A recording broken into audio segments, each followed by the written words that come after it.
Atteindre les fjords de l'Ouest, c'est accepter l'idée de se perdre dans ce décor inhospitalier, mais ô combien grandiose et reposant.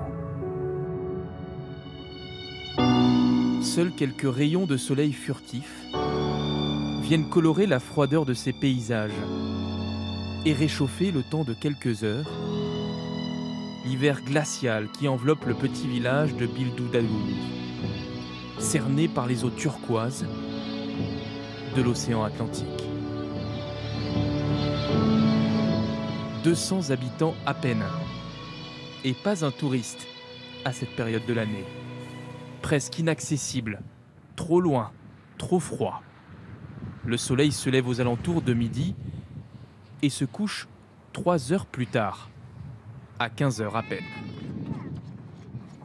La famille Stefansdóttir n'échangerait ce rythme de vie pour rien au monde.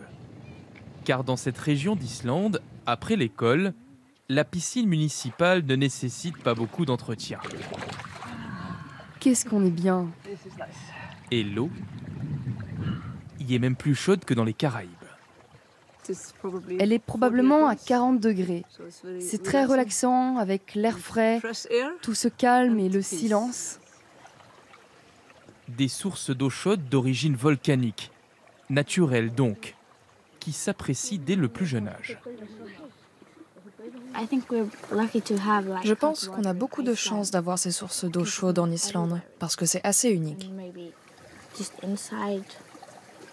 Ailleurs, l'hiver, ce sont des piscines d'intérieur, et je n'aurais qu'une envie, si je devais m'y rendre, c'est de rentrer chez moi. Il n'y a dans le village qu'une seule épicerie et une toute petite station-service. Les habitants vivent de la pêche essentiellement, et leur temps libre est consacré à la nature qui les entoure, à 1000 lieues de l'agitation citadine et des sentiers battus.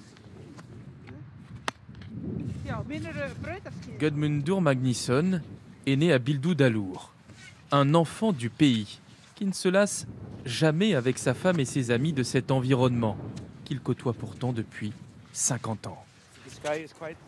Vous voyez, aujourd'hui, le ciel est assez clair, mais dans quelques minutes, l'obscurité sera totale. On y est habitué, mais ça peut quand même être un peu oppressant. Quand il fait jour, quand on a un peu de soleil, on en profite pour sortir. La récompense n'est jamais très loin après l'effort.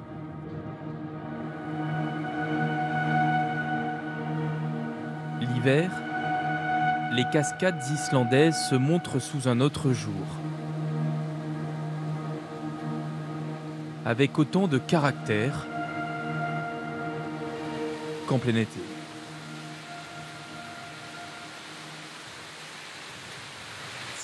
C'est le plus bel endroit au monde pour moi. C'est loin de tout, c'est caché, et ça nous permet d'en profiter dans l'intimité. C'est rien qu'à nous.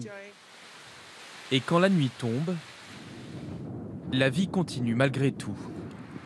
Souvent au coin d'un feu, en plein air. Tiens, bois un peu de café. Pour prolonger un peu la journée. Plus qu'un mode de vie, c'est une philosophie.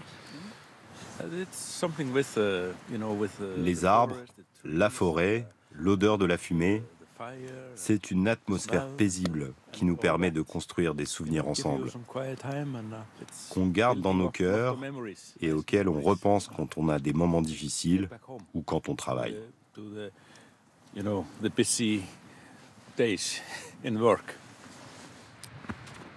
Et quand la météo le permet, c'est un spectacle inoubliable qui zèbre le ciel et que les habitants comme Zeika Zona espèrent apercevoir et contempler comme si c'était la première fois. Les célèbres aurores boréales.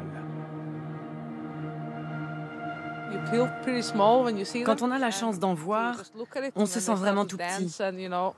Et les observer quand elles se mettent comme à danser autour de toi, même si tu as l'habitude d'en voir, tu vas quand même t'arrêter en chemin et juste les regarder. Elles ont une sorte de pouvoir d'attraction. Un cadeau du ciel imprévisible. L'une des richesses naturelles du fjord d'Arnarfjordur, où les années coulent avec quiétude et grandeur.